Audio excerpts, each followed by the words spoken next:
Assalamualaikum warahmatullahi wabarakatuh.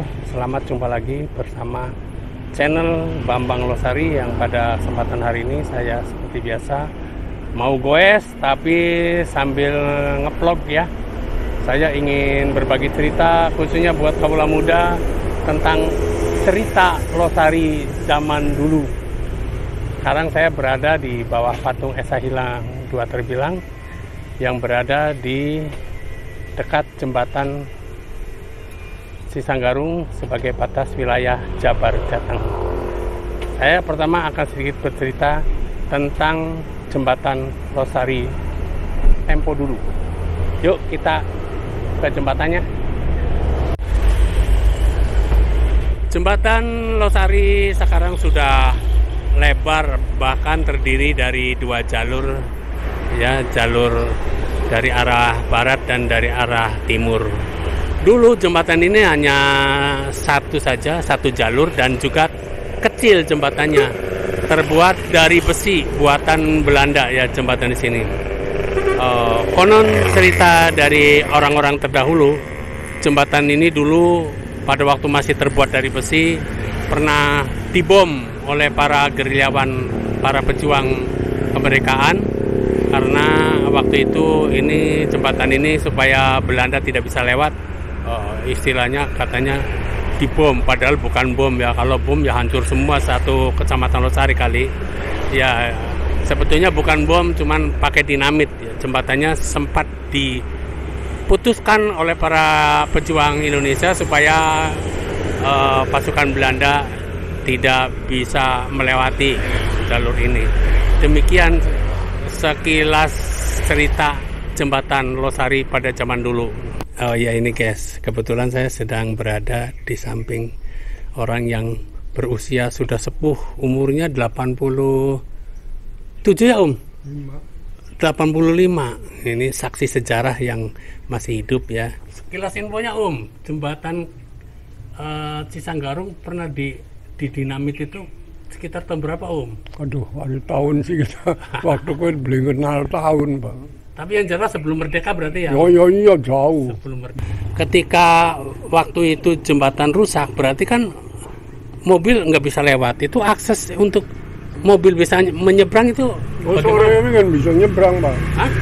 Sore ini bisa nyebrang. Oh sore? Pasang berglotak. Pasang berglotak, jadi kayak semacam pakai itu ya pakai getek. Beli bruget ditumpangi bru kayu. Oh, bruknya. Yang sing tugelan Bang kulon. Oh iya. Terus dipasang berglotak Belanda. Oleh Belanda supaya bisa lewat gitu ya. Demikian guys ceritanya tentang sekilas jembatan Cisanggarung yang dulu pernah dibom.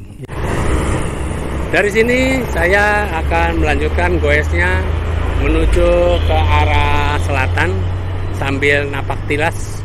Di sebelah selatan jembatan Cisanggarung ini dulu ada tempat hiburan yang rame banget. Tempat hiburan satu-satunya bagi masyarakat Losari dan sekitarnya yaitu gedung bioskop Mulia. Yuk kita lihat yuk gedung bioskop Mulia yang sekarang kelihatannya menjadi seperti apa. Nah di sini dulu tokonya Cuyan nih, toko yang paling rame dulu nih. Nah ini akses jalan menuju gedung bioskop Mulia. Inilah situasi terkini yang dulu pernah ada gedung bioskop di sini, namanya bioskop Mulia guys.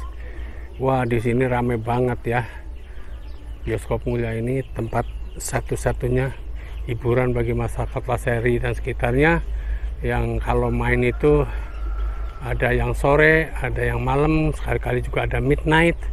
Dan kalau hari Minggu, filmnya juga suka diobral, dimurahkan. Film-film yang sudah diputar kembali, tetapi dengan harga tiket yang dimurahkan. Waktu itu saya masih ingat, kalau lagi diobral, tiketnya cuma 50 perak. Istilahnya film set. Film sing bayar seket. Nah di sini guys, ini dulu gedung bioskopnya sudah dibongkar karena sudah dibeli oleh seseorang. Sekarang di sini sudah ada perumahan, milik seseorang, dan juga di sini ada masjidnya, ada musola ya. Alhamdulillah gedung bioskopnya sekarang sudah jadi musola. Nah, di sini tempat penitipan sepeda. Di sini di atas penitipan sepeda di sini ada tempat dipajangnya baliho untuk melihat film apa yang sedang diputar di sini. Ada cerita yang unik kalau saya lagi nonton bioskop di dalam. Di antaranya orang nonton bioskop Mulia itu karena waktu itu orang masih lugu-lugu ya. Jadi benar-benar terhanyut, terbawa oleh cerita. Jadi kalau misalnya lakone lah ya, lakone mau dipukul dari belakang oleh banditnya, itu orang nonton pada teriak-teriak, awas, wedding burine, goblok. Pokoknya rame banget lah orang nonton bioskop. Kalau di klimaknya ketika pertarungan antara lakone karo banditnya lah ya, itu kalau lagi banditnya yang kena pukul sama serinya sama lakone, itu satu gedung bioskop itu memberikan support. Kalau lagi pukul, wah, pokoknya yang berada di luar gedung juga kedengaran. Wah, tuh rame banget film nongko bengi nonton. Pokoknya seru deh dulu ketika nonton bioskop Mulia itu. Dan tidak jauh dari gedung bioskop Mulia ini, sebelah sana nih, sebelah selatan ya, kira-kira 100 meter dari sini, ada sebuah gedung tua juga yang dikenal sebagai Gedung Pancasila.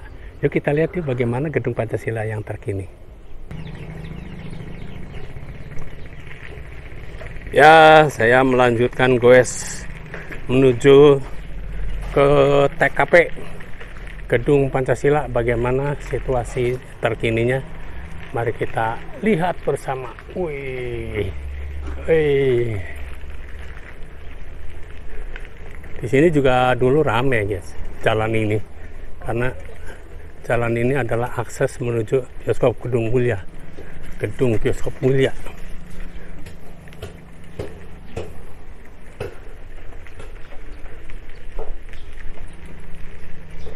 Nah, ini rumahnya Om Kuntek nih, saksi sejarah Losari tempo dulu, yang sekarang juga alhamdulillah masih hidup.